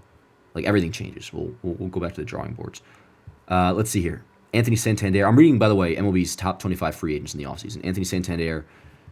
I mean, I want nothing to do with him. Alonso. Yo, that's Alonso. I forgot about Alonso. Who's FaceTiming me right now? Oh, Matt is. Sorry, Matt, if you're watching, I can't answer. Jack Flaherty. Yo, Walker Buehler, by the way. There's so many free agents, by the way. Like Christian Walker, Teoscar Hernandez. There's a bunch of free agents. But let's see here. And I'm going to get back to the comments in just a second. But let's see. What was it just talking about? Walker Buehler. There was... Let me see if I can pull this up really quick. He made an Instagram post yesterday that one may say is nothing, one may say is something. But I got to pull it up and then I can show you. Let me just drop this in. Sorry, guys. One sec. Come on, motherfucker. Here we go. Alrighty. So Bueller posted this on Instagram yesterday with the caption, "Who but WB?" Now, the reason that's interesting, obviously, is who but WB? WB Mason is, the Yankees' like longtime sponsor forever, and that's kind of like not a slogan of theirs, but if you're a Yankee fan in the commercial, like who but WB Mason? That's a thing. Pictures in Yankee Stadium, which also could not mean that much. I mean, that's literally where they won the World Series. I get it. There also has been reports, multiple reports, that the Yankees and Bueller have had mutual interest. So, don't know if that means anything, but just as a reason to bring it up, not against it at all. Not against it at all. And would further kind of push what I've been thinking, that at least one starter's getting traded this offseason. I mean, I think Stroman, with the money pitchers are getting now and his $18 million not being all that crazy, is definitely getting moved. Would not be shocked still if Luis Gil, they try to capitalize on his value, he gets moved. But especially if they bring in Walker Buehler, another starting pitching candidate. I would not rule out Nathan Eovaldi, too, if they were to trade multiple starting pitchers this offseason, if they would bring him in. But, yeah. Let's see here. Curry said the Yankees like Adames, which definitely would work out. Oh, Adames actually was my first offseason tweet post-World Series, or a tweet about 2025. And I've kind of walked that back a little bit because it was very much me, being irrational post what happened. But, again, you bring Soto back, word. What do you do afterwards? And for me, I can make it as black and white as just like, or Vegas at a legitimate impact bat, whoever that may be, in addition to Soto. It could be Christian Walker, it could be Cody Bellinger, Willie Adames, word. Like, that's at the very least what needs to happen. If you were to tell me right now, like, say the baseball gods came and spoke to me like, yo, Dan, like, I'll tell you to calm down. Like, you're going to get Soto. And they are going to get, all I can tell you is like an impact bat. Like, that will be taken care of. I can't tell you anything more than that, but like, that's what, you'll have that. I would, 90% of my concerns this offseason, especially if they said that impact bat's going to be able to hit leadoff, word. 90% of my, like, I would be chilling. That's the main thing I'm wondering about, is like obviously Soto, but also what are they going to do after Soto? If that is Willie Adames, hell yeah. I mean, Willie Adames, he probably would, I don't know where I would rank him between like who I want the most, Walker, Adames, or Bellinger. Adames may rank third, to be honest, but it'd be I would be all for getting Adames. And he was a Yankee fan growing up. Remember that thing about him and Jeter. Dan, updates on offseason blueprint. Yeah, to be honest, I don't think I'm doing it, Mango. I just don't think I'm doing it. I mean, I could try to get it done this week, but to be honest, it's just like schedule and everything just has not worked out. And in part because, like, it's so dependent on Soto, like, especially if I were to drop it right now and if he weren't to sign or if he were to, I mean, I might do a blueprint like, all right, Soto is signed blueprint. Now we do it. That honestly, that I would actually probably want to do, like a Yankees offseason blueprint once we know what the deal is with Soto. But yeah, no. And sorry about that. I know you guys look forward to that. And I love making them too, but it's just like it's been a crazy. No, I shouldn't say crazy, but just schedule wise, it did not work out because those take a long time. Devontae asked, Dan, how often are you going live during the winter meetings? Good question, y'all. I've not actually figured that out, but now that you mention it, well, one, I was actually for a minute on Joe's Twitch last night.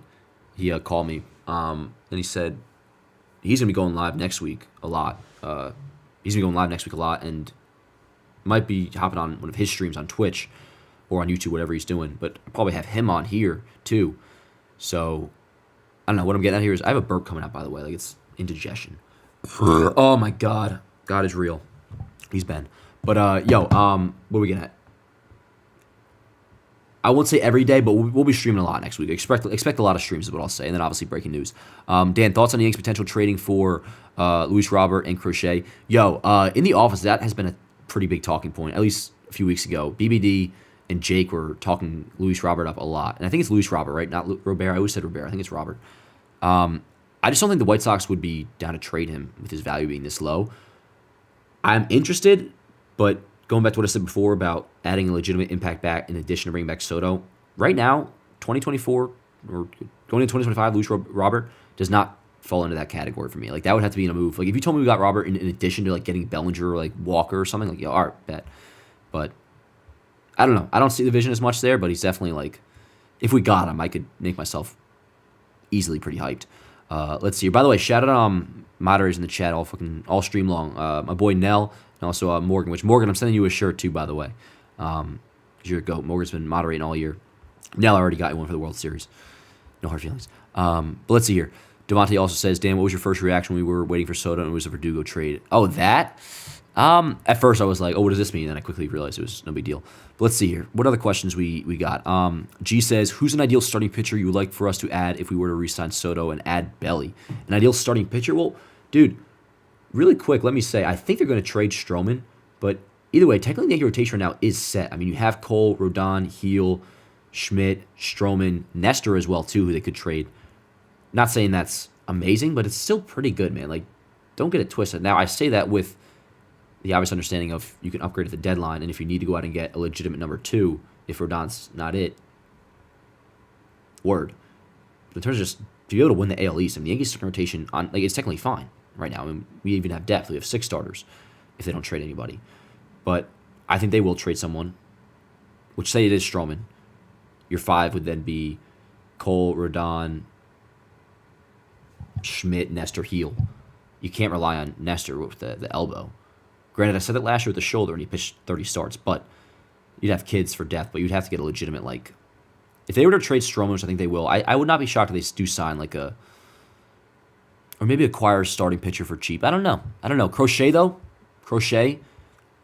the White Sox apparently aren't going to trade him, and he would cost a lot. Now, if you could get him for like Spencer Jones, word, but I think to actually pry him away from the White Sox, you have to do like Spencer Jones and Jason, which I would never do. But you guys know I want to trade Spencer. Got to capitalize on the value, and reason being especially because there's no lane for him to start. But let's see here. Vincent Sorarsi says, would you want Horner in a trade for Belly? I would not. That's been a name, and understandably so, because we have holes in the infield that a lot of people have brought up, just in general, but also with the Bellinger report, that the Yankees should get Nico Horner. I'm good. Now, he racks up WAR. His defense is really good, and he's not an awful bat. Like, his bat is decent. I think he gets on base. He's decent. He racks up WAR. He's a good player. He makes like $11 million a year, though. Hell no. Like, I'll take. I also want to see what Caleb Durbin does, especially when you consider that he'll be making $600,000 and Herner making 11. I mean, if they were to get Herner, I just Bellinger especially. If you were to incorporate him in that deal, Horner into the Bellinger deal, I don't see how that would work money wise. I mean, you're already taking on about 25 per year with Bellinger over the next 2 years. If you add another 11 with Herner, I mean, there would have to be a lot of money going back to. Unless, like, if the Cubs wanted to dump him, you could maybe, like, give him Stroman back to, like, they don't want to. Like, Horner is still technically a good player. Another team would be down to pay $11 million for him. And in another year, I probably would too, I guess, but not this year. So, no, I'm good with Horner, however you say his name. Do you think we get rid of DJ LeMahieu? I mean, he's not tradable. I would like to think there's no world where he's on the opening day roster, but there probably is a world. But with that said, we are now in the area where the Yankees do consider DFAing and eating the money. 3 years left, especially when you're in season and 2 years left. We saw them do it with Hicks. They did it with, I believe, Ellsbury had 2 years left. A-Rod had a year and a half left. Donaldson had, I guess, just a half year left. We're now far along into the DJ contract, enough to where you can dream about them just cutting him. It wouldn't happen until at least a bad spring training, though. No chance he starts, though. I mean, that would be insane. But, yeah, man, it's tough. Few people remember MVP DJ, man. And I mean that for real. I'm not just saying, like, because people say, like, oh, people forget. Like, the younger kids, yo, like, if you came up watching, I mean, we're at the point now where some people's first season of, like, getting really into it, just because their age is judged in 2022 and the home run record and all that. As far as they're concerned, like, you have no idea the player DJ LeMahieu was for the Yankees in 19 and 20. He was fucking awesome, but obviously now he can't even be on the roster. Dan, who would you like to trade to play second base? To trade for, if I had to pick somebody? Let's see, if I had to pick to trade to play second base. I wanted India, obviously not anymore. I used to love Brendan Donovan. I have to see what he's up to. I really think I'm just so aligned with acquire a first baseman externally, whether that's Walker or Bellinger, get one of those two. And then I'm ready. I'm down to I'm down to have one of the kids play second base. So I would say Durbin. I look forward to what Durbin could do. I mean, there is something again neat about like he's your old timey ball player that's fucking 5'6", walks more than he strikes out, gets on base and he's like scrappy. He's just like one of those dudes that's like, I don't know, straight out of the Sandlot. Bat him ninth, yo, like word. This is my lineup right here. This is a nice lineup. This is a nice ass lineup, man. So again, you get that impact bat after Soto, like, fine. There you go, you bet. And this also banks on Jason playing well, too. But even if not, man, I mean, you get Bellinger and Soto back. I mean, there's enough offense at the very least to get you by.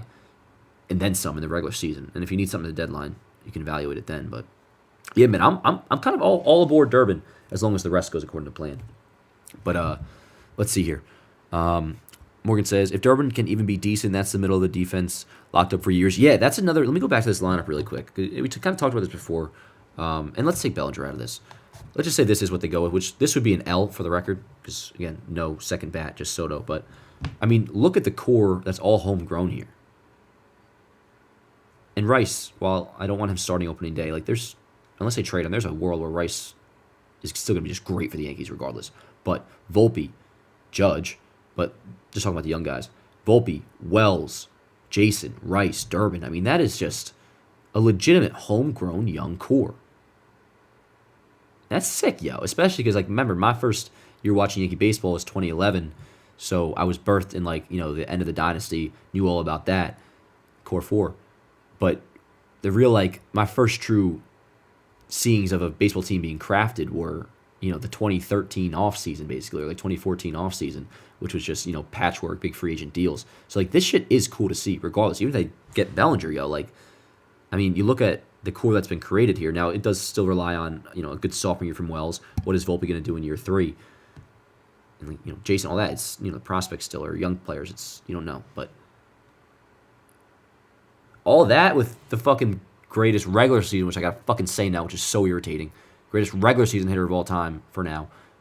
And Judge being homegrown as well, leading the pack. I mean, it's a pretty damn, thing to be. It's a thing to be proud of if you're Brian Cashman in the Yankees show. But don't get too, I don't want to say, too proud of it and too obsessed with it to where, because I know Cashman thinks this way, he wants to let this ride out, I think, where you let the kids play pretty much all over. And Hal would too, money-wise, but let's not be dumbasses here. We need to win the World Series, and to do that, you increase the team with major league caliber players that are currently established and winning players. And Cody Bellinger, yo, not what he once was, but again, the fit is just perfect, dude. Plays first base, plays center field, plays them both well. Still hits pretty well and solves the leadoff issue. Not that he's a perfect leadoff candidate, but when you look at the alternatives, Volpe or Jazz, for different reasons, you don't go that route. You go Bellinger would be the move. And it just, to me, makes a lot of sense. So you guys know I'm all for it. I made it pretty freaking clear by now. Let's see. Dan, thoughts on the... I already answered that, Funky. Hey, what up, Biohazard? How you doing, man? Good to see you, bro. Dan, you think Stroman's numbers were inflated because of a bad team's defense? Technically, I mean, it depends, because Stroman's FIP is always terrible, but I don't like to use FIP for contact pitchers. Yo, I mean, Stroman's numbers were pretty fine. I mean, his ERA skyrocketed to or inflated to 4.3 when it was pretty much 4 come season's end, and then he had a bad start, whatever it was, against Pittsburgh or was it Baltimore or whatever. But in the end, yo, like all in all, Marcus Stroman was a 30-start guy that had a 4 ERA. I think I said it right after the season, yo, like the Yankees would have signed up for that in the media, not like been ecstatic, like, oh, we'll take that 100%, but like, all right, word, yeah, Marcus Stroman, we signed him, 30 starts he gave us, right around a 4 ERA. I mean, he was good. He was good. So that's why, like, when people would say, oh, Stroman didn't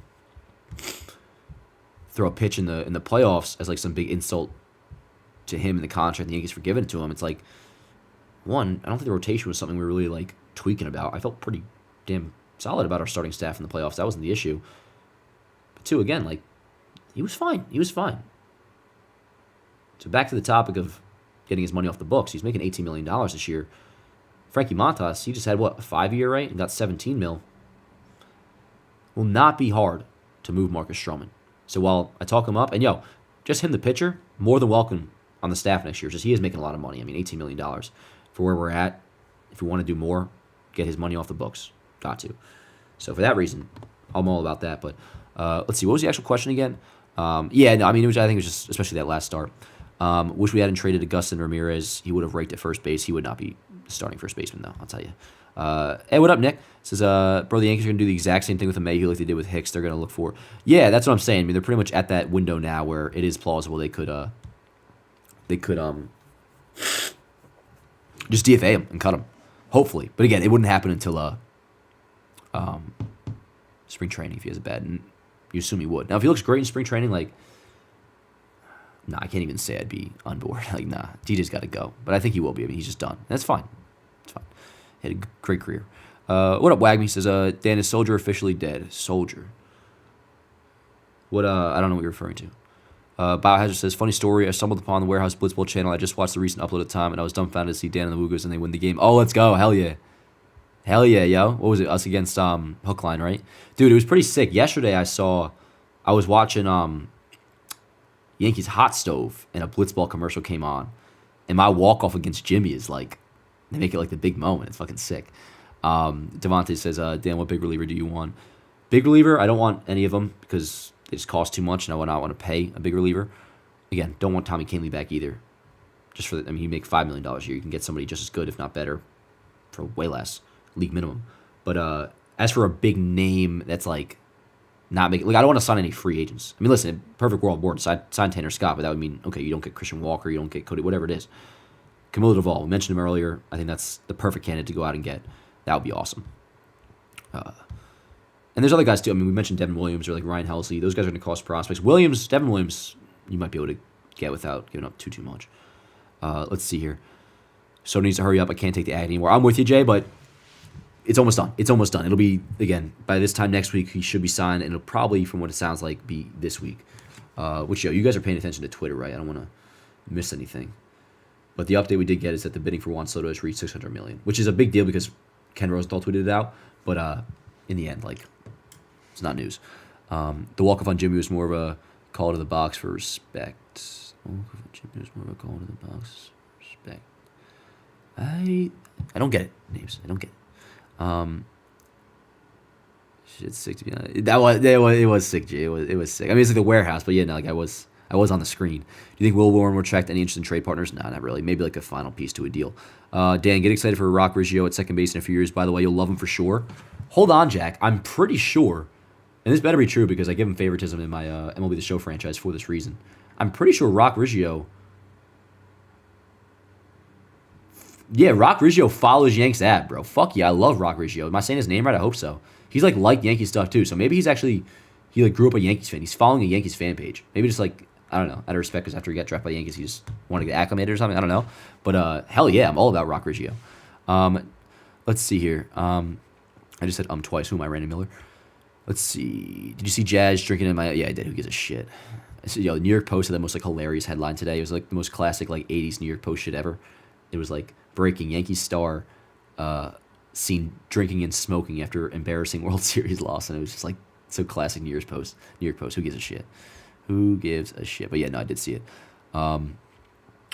The Yankees should extend Chisholm. Injury history and his love for playing with us would make it maybe cheaper and end up being a bargain, and I'm very confident in him playing to his potential. I'm pumped about Jazz next year. My prediction, I think he's going to go 30-30. And, tweet it out, and I think I put on Yankees Ave too. I'm one of the ones that feel like decent about Jazz's defense at third. I think all things considered, how quickly he was thrown in the position, he handled it quite well, and he's got the arm. Even me, who's on like the positive end of things with Jazz's defense, I had no idea he was +6 outs above average at third base, which is like kind of incredible. I had to do a double take. +6 outs above average, which over a full season, and just in general, being plus on the positive end is amazing. +6 in 2 months of playing third? Now, I think he was negative in the DRS by a little bit, but in this case, who cares about DRS? So that's promising. And, you give Jazz a full offseason. I'm not with the crowd that says you got to move Jazz off third. Now, listen, in the world where, which it's kind of shut down because Jack Curry said no, the Yankees were to get Nolan Arenado, which I was about, you play Arenado at third and you can move Jazz to second. That makes sense. So if there's a third baseman that you play at third base, no doubt about it, that forces Jazz out. All right, word, he can play second. That's fine. I don't feel the need to get him out of there, though. I think Jazz is fine, especially with the full offseason. And then a lot of things he had issues with were like relays and like being properly lined up and whatnot, which is like the most standard, just give him time thing to figure it out. He was, again, thrown at the position. So, by the way, the Dave Sims hire was fucking incredible. Facts, Mikey. Facts, dude. For those who don't know what he's talking about, Dave Sims, the Mariners TV guy, was hired. We talked about it, but a couple weeks back he was hired. The guy that's like, hey now, and you definitely see that was a bad impression, but he was a TV guy for the Mariners. He's now doing the WFAN. He's a radio voice. He's replacing John Sterling, which is like as good a replacement as it gets. I do wish my guy Shaq would have been fucking great. But if you're gonna go external, that's about as good as you can get. Dan, did you see Clay might be a starter? Yeah, I did see that. Yeah.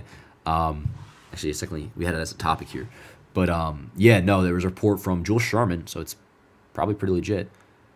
The Mets are looking at Clay as a starter, which, it's the idea of turning a reliever into a starter isn't all that crazy. The Braves just did it very successfully with Ronaldo Lopez. Very successfully.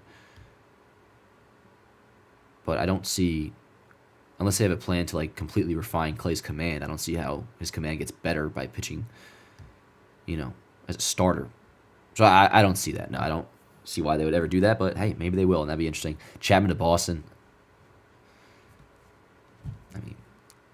Kind of a shitty signing, really. Why would Boston, is he supposed to replace Kahnle? Not that Kahnle was any great either. They're very similar pitchers if you look at like career trajectory in a way.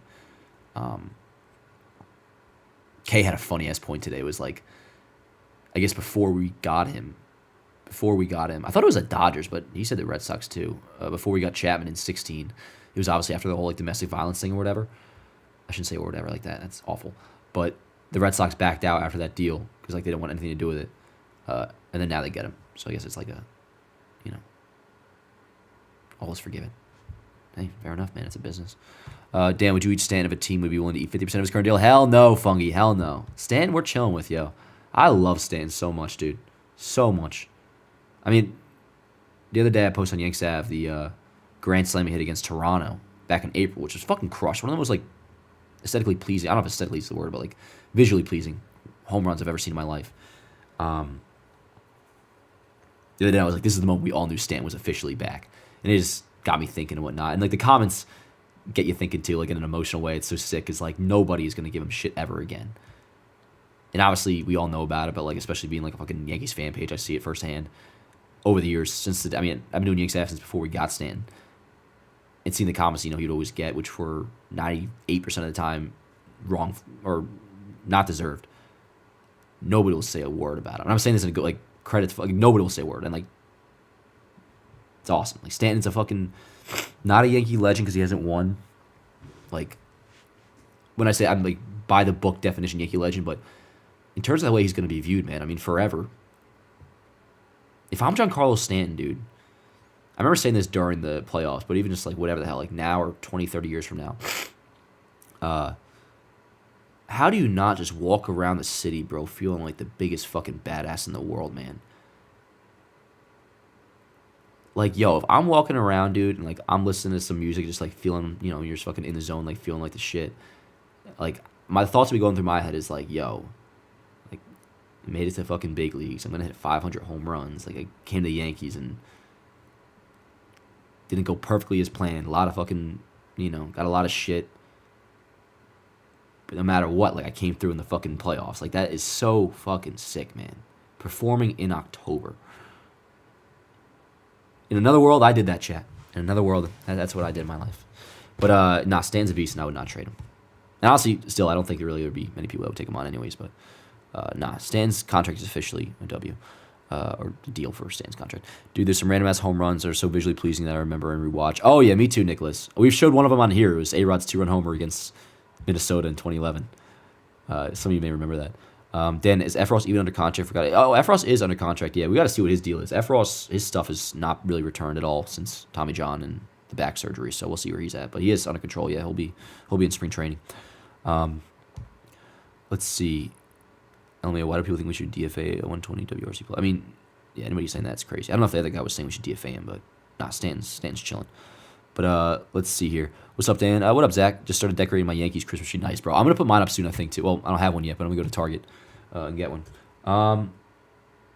One sec, chat. I'm gonna freaking I'm gonna go grab another drink because I want to keep streaming here, but my throat's getting a little bit dry. Let me just put something on really quick, and I will be right back. Let's see. You know, I'm gonna play. I have this clip of Aaron Judge's 50th home run. So we're just gonna play that, and I will be back in 2 minutes. Okay? Drop a like in the video. Talk amongst yourselves. I will return in 2 seconds. High fly ball, deep left center. Doyle back. See ya. Boarding flight 50 home runs. Aaron Judge has done it again. Amazing. The captain, half-century mark, and the Yankees have a 2-0 lead. A bomb into the left center field bullpen. Well, Michael, that's 50. I'm going to give him the silent treatment because you know what? I'm really out of words. I don't know what else to say other than to listen to you say, see it.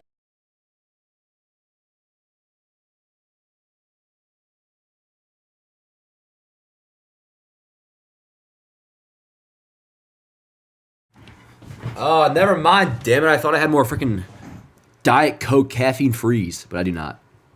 All right, yo. Stan highlights. I don't have any ready on my thing. Love the Christmas sweater. Hey, thanks, bro. I got it for we had our John Boy holiday party last week. Or 2 weeks ago. 2 Fridays ago. And I had to buy my whole outfit that day at Target. So I got that peacoat I was wearing. That I posted on my Instagram store for those who follow me. That was at Target. The pants are at Target. The sweater's at Target. I think the underwear I wore that night were at Target. So I had to pretty much just fucking make myself a person to go out because I don't own any clothes like this. Let's see here. They make a prediction. Best non-Soto player the Yankees get, Bellinger. I think the Yankees will get Bellinger, is my prediction right now. If Soto signs, what up, Doc? If Soto signs a Boston, Yankee fans should throw dollar bills onto the field when Boston plays in the stadium. Want to give him more money? No, we'll see, man. We'll handle that as it comes, but I'm still Why are people tweaking on Twitter right now about Soto? Is there anything actually going on, or are people just being annoying? Yo, when shit does go down, chat, we'll go live right away, The only little bump in the road is I'll have to do baseball today, which if Soto signs that, I'll have to take priority. We'll be doing that, but shit goes down tonight after we're on here, yo. We'll come on. Shit goes down tomorrow, we'll come on. Same time or same thing every day next week, yo. Whether it's Soto or not, this is an exciting time of year, and we're gonna be ready. Let's see here. Bellinger at this field in this lineup, close to 30 dingers. Well, yeah, yo, Baseball Savant said it. If he would have played in Yankee Stadium last year, his 18 home runs would have been 26 home runs, and his OPS against away from Wrigley Field, 797. So between that, I mean. Listen, again, Bellinger's not an amazing player. He's not a great player. He's a solid player. But the fit does make a lot of sense between the defense, first and center field. I mean, that is literally, probably, the perfect versatility to have if you were to have two positions where an impact back could go, be able to play in between. I mean, again, Stan's probably going to be down for a month, by all means. You deserve it. And then that's easy. You DH Judge, slot Belly in center field, and then have Ben Rice take over at first. And even just on the general, bro, like, slot him in one day a week to play center when Judge, is going to DH. I mean, at this point, I think, and we saw Judge DH a pretty good amount last year, he's going to DH a lot more. I think even if Stanton doesn't go down, I almost start to think we're going to get to the point where, because, like, Stanton is just, like, his thing is October, just, like, make sure he's healthy for October, I wouldn't be shocked if Stanton only plays, like, 5 days a week this year at points. Or, like, 5 games, like, say 5 out of 7 games type thing. Or even, like, where he never lands in the IL but still only plays 130 games. That sort of vibe, if you understand where I'm getting at. So there's going to be a lot of times where Bellinger can play center field and Judge can DH. And when you do that, you have Ben Rice play first. But, yeah, thoughts on Kahnle? Yeah, we talked about it before. I'm good on Kahnle. For those who weren't here, there are multiple reports that the Yankees have interest in bringing him back. I'm good, yo. I mean, the deal would be pretty much the same thing that they gave him the first time, which is a fine deal. He had like a 2.4 ERA in the 2 years back here. But the Yankees are good at turning nothing into something when it comes to the bullpen. So paying Kahnle $5 million per year this year or next 2 years, whatever it is, not the way to go, especially when most metrics, almost every metric show he is regressing. And he's like 36. So I'm good off Kahnle. I was pretty shocked that was even a report to be happening. So no, good off that. But the bullpen does have to be improved. And again, Camilo Duvall's at least one thing I would look at. Because the bullpen should not be like, you don't want to put too much assets into the bullpen, and whether that's money or prospects. With the way the Yankees are pretty good at handling it. Doc says, here's my real question. Whoever gets Soto, do you think there will be a bunch of money deferred? Will that be the new norm? It should be, yo. It should be, man. It absolutely should be. I would say yes, no matter what. And that would be cool, man. Like, give Soto fucking $750 deferred. I don't care. Like, what would that mean? The present day value is $500 million? I don't know. But yeah, like, why not? Why is it only the Dodgers that do this? But to be fair to the rest of the league, I mean, this would be the offseason where we find out if people are going to mimic the Dodgers. Now, you had Shohei like last year, and I guess even, what was that, mid-December? So you definitely had like a few free agents afterwards. But after a full year sitting on it and seeing the Dodgers going out and doing it again already with Blake Snell, I think it's, I wouldn't be shocked, bro, if every big deal over $100 million has money deferred now. So it's not like people aren't catching on just yet. I mean, this is the first time we'll see if we've had a chance to see if they will follow suit with what the Dodgers have done. What up, Matt? We just talked about it all. You got to go back and watch. That's why I couldn't answer your phone call. Can you do a call-in show at some point or voicemails? Yeah, I'd be down to do that, All Rise, for sure. We'll figure out more and more with the off-season lives. And, I totally redid my apartment and whatnot. Because you guys know, like, I have that den room that was filled with just boxes and boxes because I moved in mid-baseball season, so I don't have the time to, fully move in or whatever. Well, now I did take care of everything. And, let me tell you, watch parties next year, it's going to look totally different. It's going to be more like casual environment with a big wide shot of the full room. I got 3 couches in my crib now, chat. I'll give you guys a tour at some point for my pleasure. I like doing it. But also to show you guys. Dodgers have roughly $1 billion in deferred money as well. Yeah, no, it is insane. Absolutely insane. I mean, Shohei's like so much money. How positive were you on Soto, Dan? Entering this live stream, 85% confident. I think I'm still 85% confident, but like people on Twitter are fucking tweaking. I don't know why. Waste of time. I mean, it's just people. I think, I don't know. Because they know it's about to get to the finish line, just lowering their expectations so they don't get hurt, which is like the fucking lamest way to live, but we won't go into that again. What are we, back in the World Series? Let's see. Who thinks Volpe will offensively break out? Take a leap forward? Yes, I do think so. But that's why I wanted to bat in the lower third of the order, or 6, nowhere higher than 6. You lead him off, dude, and it goes right back to where you were last year, where he feels like an approach is force on him, where he feels like, I got to get on for Soto and Judge, try to be like that slap hitter shit, which maybe if he's a slap hitter, work, but like let it come naturally, yo. Let him just do his thing. Bat him 7th, bat him 6th. Do not lead him off. 110 WRC plus is my goal for Volpe next year. With the floor being 100. I mean, he's never even hit league average by season's end. So at the very least that, but no, I mean, the defense is so good. So we always say this, but if he hits league average, he's a 4-WAR player. But a 110 WRC plus is my hope for him, which would be a OPS increase most likely of about like 40 to 50 points. 24 dingers. I mean, if Volpe bet at 275 at 24 homers, that would be insane. Not insane, but that would be incredible. I mean, at that point, shortstop with great defense, you're talking like a 5-6 WAR player. assuming the OBP is, within reason to the average.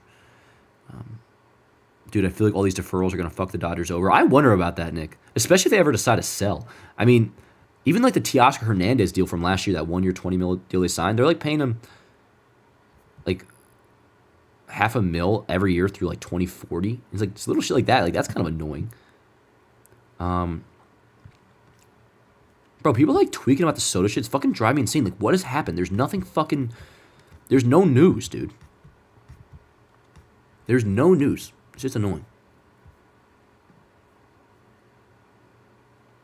Volpe needs to have a consistent approach. Exactly, Devontae. 100%. Why does getting Soto change anything about the Yankees if they got destroyed in the World Series last year?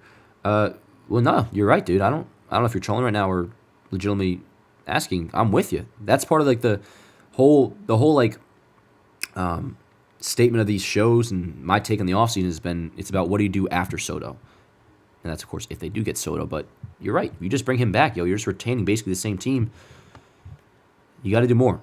So the question is, what do they do after him? And by that, I mean, do they add a legitimate impact bat or not? Bellinger is that. Christian Walker is that. Willie Adames is that. All guys the Yankees are linked to.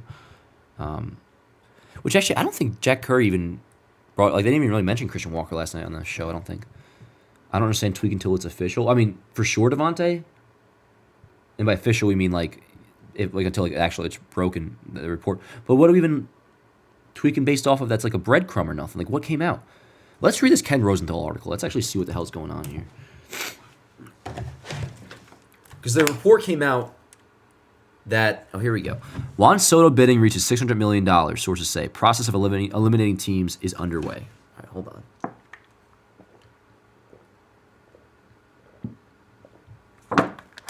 Here we go. I'm going to read this shit out loud. Sorry, my allergies are always bugging out. Every time I'm at this desk, bro, I don't know what it is. I dust it and everything, and it always gives me the sniffles. I don't know what's good. Here we go. It's from Ken Rosenthal and Evan Drellick from The Athletic. Here we go. The floor for Juan Soto is $600 million. The bidding for the free agent MLB outfielder has surpassed that amount, according to two people briefed on the negotiations who were not authorized to speak publicly. Agent Scott Boras said Tuesday at Dodger Stadium that Soto has started the process of eliminating potential landing spots, but did not specify which ones. The clubs publicly known to be the most serious for Soto are the Mets, Yankees, Red Sox, Blue Jays, Dodgers. The two people briefed on the negotiations said that all remaining contenders have made offers above $600 million. Fuck you, Randy Miller. The expectation within the industry is that Soto will make his decision by the end of the winter meetings, which will begin on Sunday. Right. Oh, yes, that'll be good. Yes, nice. They'll begin Sunday. I was thinking Monday. And possibly even before the meetings kick off. But Boras said he doesn't expect an imminent decision, blah, blah, blah. And then a Boras quote... All right, let's find out what people are tweaking about here. Just give me some generic info. Soto 26 on the verge of a landmark contract for 2 reasons, blah, blah, blah. Nobody cares. Let's see. Now they're telling me how great he was this past year for the Yankees. This is awesome. It's my first time following the sport. Let's see. All right, so this must be where people are tweaking. So this is later in the article. The Mets are widely regarded as a favorite for Soto, with many in the industry believing the team's owner, Steve Cohen, will top any rival bid. Okay, that is generic information that WFAN was saying at 3 a.m. 2 fucking months ago. Who gives a fuck? But the Yankees desperately want to keep Soto as a compliment to Judge. The Red Sox have emerged as a surprising force in negotiation. The Blue Jays and Dodgers... Am I missing something, bro? What is everybody fucking tweaking about, dude?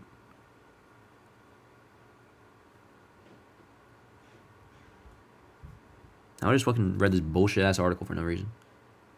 All right, so there's nothing there. If you were tweaking, don't be. It's a waste of time. It was a waste of fucking time.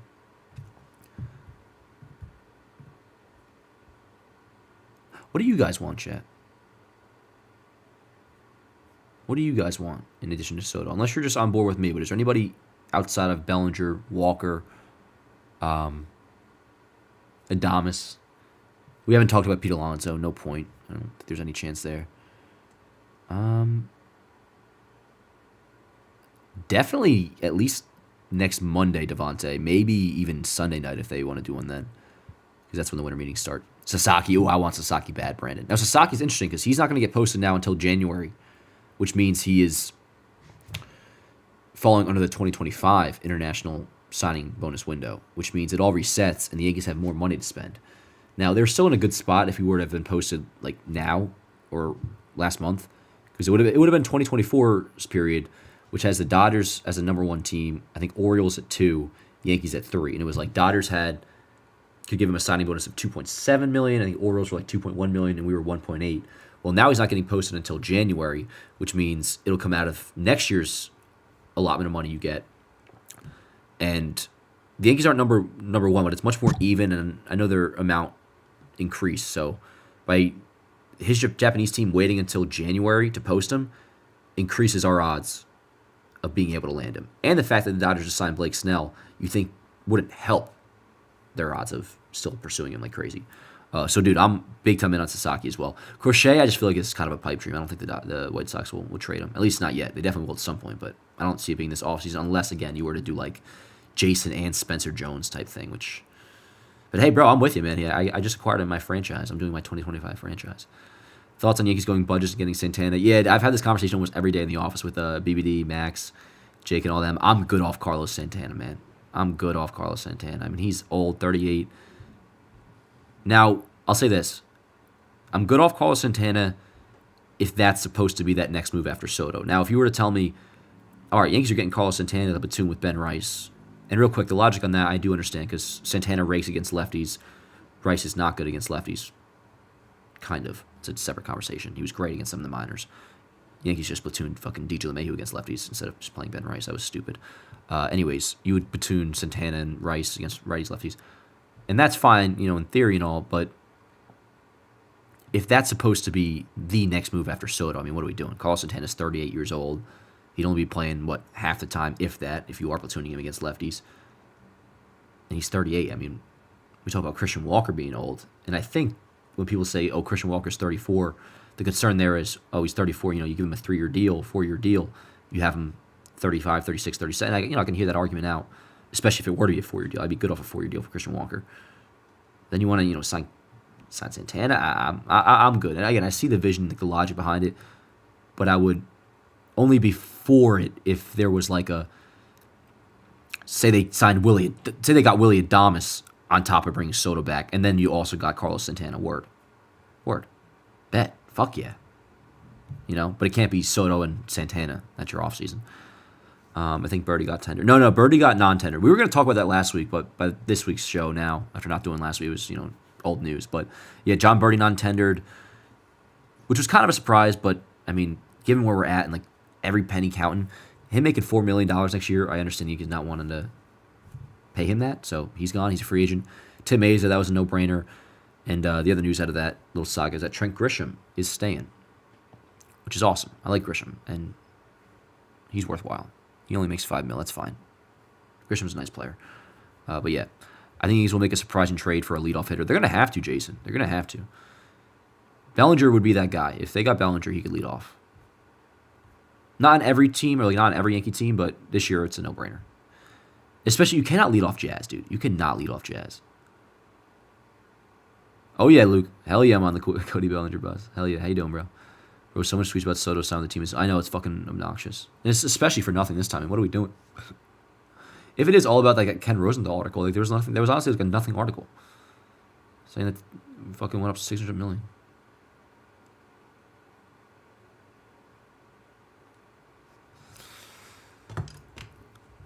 Yeah, I like Grish. And he's low-key cold, bro. I mean, Grisham has a lot of just like cool moments, especially the one that we want Soto chance. That was sick. Bro, every 3 weeks I have a dream of the Yankees cruising through Game 5. Oh, Nick, I was having those dreams a lot. They've gone away now, but for a good 2-3 weeks afterwards, I was having those all the time. Tanner Scott, I don't see that happening. He's going to get a pretty big deal, at least like $60 million, probably more. Probably 70. I mean, there's no way he would get 100, I don't think, right? I mean, I think those days are mostly over for big-time reliever. I mean, the Diaz deal, I think, would be the last one to get that much money. I'd like to think. But he'll get too much. The Yankees won't be involved. And I don't think they should be. I mean, you can go get... They take care of the bullpen, no problem. Any interest in Yohan Moncada? Nah. I remember the first time reading about Yohan Moncada, I was in the Central Regional freshman locker room.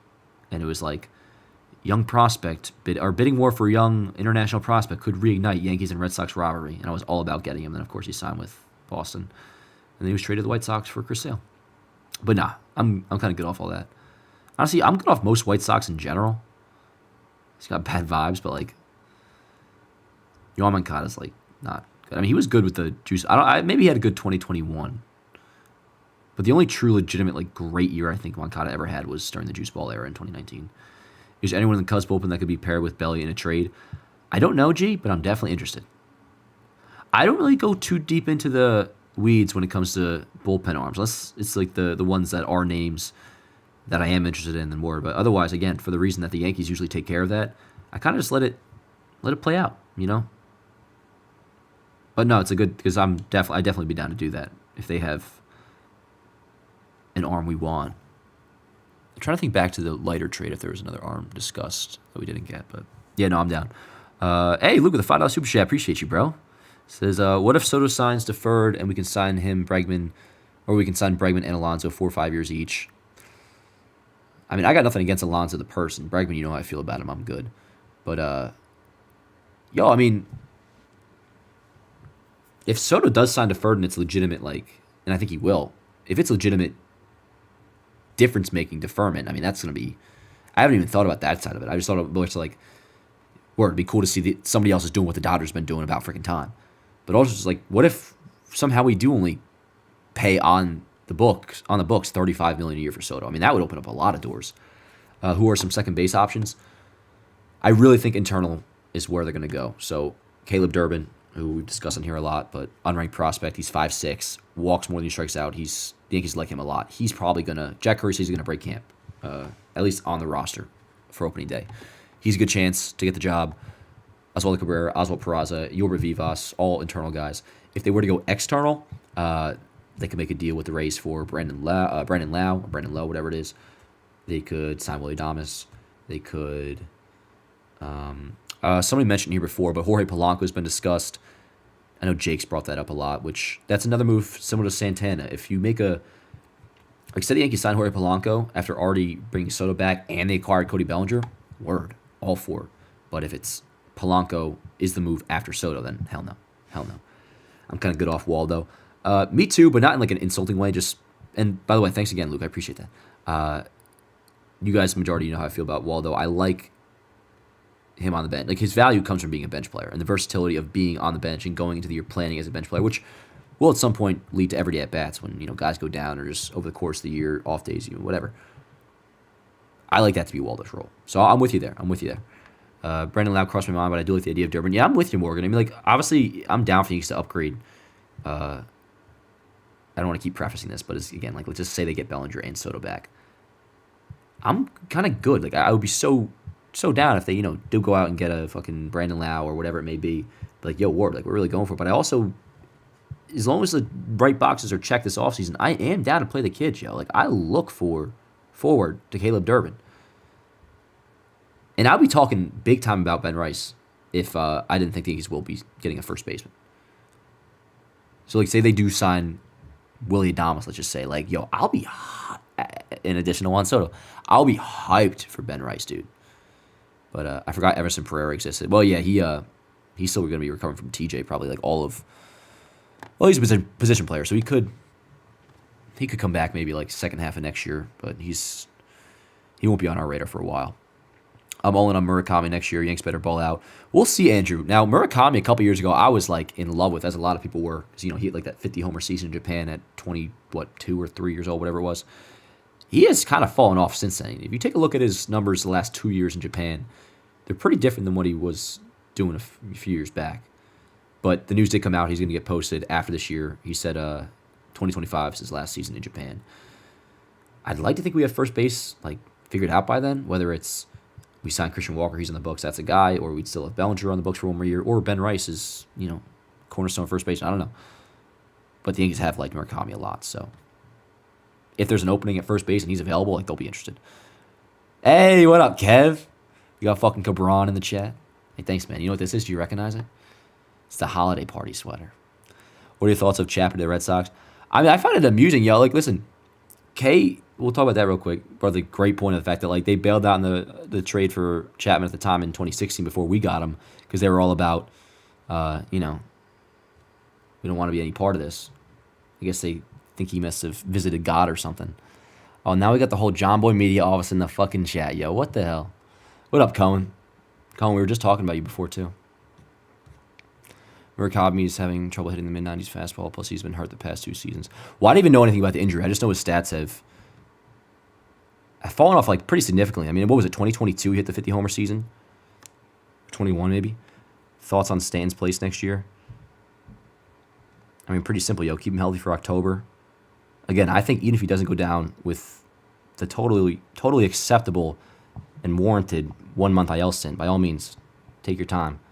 But even if not, I think the Yankees will, as long as they can keep him healthy for October, there's a world where he never goes on the IL and plays only 130 games next year. Because that we can get Judge off their feet, especially if they get a Bellinger and he can play center while Judge DHs. Do you think Boone gets extended? Barring embarrassment next year, yes. We were talking about how we all thought Ryan was a Padres fan. We were all scammed. Yo, man, you'd be surprised, Doc. He has quite the love for the Dodgers. No, I'm just kidding. I fucking love you, Con. I love you too, Cabron, if you're still in here. I want some fucking news to break, yo. I almost don't want to get off the stream because, like, you can smell it in the air that something's going to go down. It's like when a dog knows it's dinner time. You can't see color, but you know when something's going on that I should be aware of. And, yo, it is fucking irritating with the whole, like, people tweaking for no reason about Soto. Like, when there's no news whatsoever. Oh, who's this dickhead? Joe Jacobs. Oh, 287 followers. Bleach.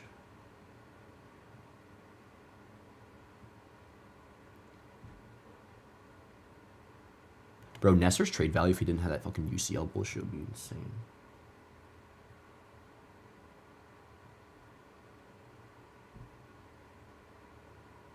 And by the way, Ken Rosenthal's report, all the remaining bidders are in the $600 million and above tier, and the Yankees are in that category, so. Randy Miller's a fucking crackhead. But, you know, sky is blue. Deal won't happen until Thursday or Friday. I mean, I'm down for that, yo. Like, I have hope that it's going to happen this week. So it's Thursday or Friday, that's no problem. I just hope it happens at a convenient time. I don't want it to be a fucking, you know, like the ass crack of dawn or like 11 a.m. in the office or something. I want to be home, locked in, doing my own thing, and be able to process it, like, the way I want to. One way or another. What I was saying was, Dan, after that shot off the Jimmy, sort of put respect in your name in the booth, both rows. Oh, hell yeah, Naves. I appreciate that. Do I believe in Wells long-term? Hell yeah, yo. Hell yeah. I mean, dude, that was very quietly, like, one of the biggest W's of 2024. First round pick, which the Yankees are starting to, I won't say nail, but you have some promising ones. Obviously, Judge leading that pack, but, you know, Volpe's looking decent. And then Clark Schmidt, that's a W. That was our 2017 first round pick. But, nah, yo, I mean, homegrown catcher, first round draft pick, 2020. What was it? Second among all American League catchers in WAR. F-WAR at least, 3.4. And the knock on him was always, yo, he's going to hit, but can he play defense? He's like one of the best defensive catchers in baseball. And that's nothing to do with the armor. I mean, his armor's pretty damn good, but like the framing and all that. So, I mean, Austin Wells paying what is graded out as the second best catcher in the American League East this past year. Only league minimum for the next 2 seasons, and then, you know, arbitration next 3 is like. That's why, you know, for years there's always, every time the Yankees make a big deal, when they get Cole or when they get Rodon or they sign Judge, it's like, well, that's going to be it, yo. You can't keep having all these big contracts. Well, when the rest of your lineup is, you know, supplemented by league minimum and just, you know, homegrown talent, which is just fucking awesome, by the way. Like, whether it's with Bellinger or not, or somebody else, like, the core is there, and for the coolness of it, you can include Judge because he's homegrown too, but just talking about cheap money. I mean, Wells, Volpe, Jason, Durbin. When Rice gets time too, I mean, that's all right out of the system, yo. So as long as they keep doing that, I mean, if that goes successfully, they can actually kind of hold themselves somewhat to, like, I don't know, what's the word? The esteem of the Dodgers of just being a functioning, good running organization. That's how you do it. But it has to be successful. I mean, Jason's got to hit, catch a fucking fly ball. Durbin, we'll see what his deal is. But if this works, yo, and if Volpe takes that next year's step and Wells, you know, plays well in his sophomore season, like, good shit. Then you see Higgy catch, what do you get, 13 mil or something like that? 2-year deal? It wasn't 13 mil a year, right? It was, Jason's going to tell us a lot about the Yankees farm. Which, yo, yeah, the Yankees, you know, Baseball America came out with their top 10 list the other day. And it's pretty weak looking. Pretty fucking mid, to be honest. So.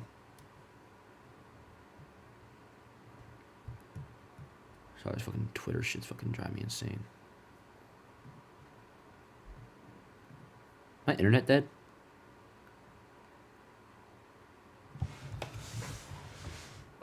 You guys got me still?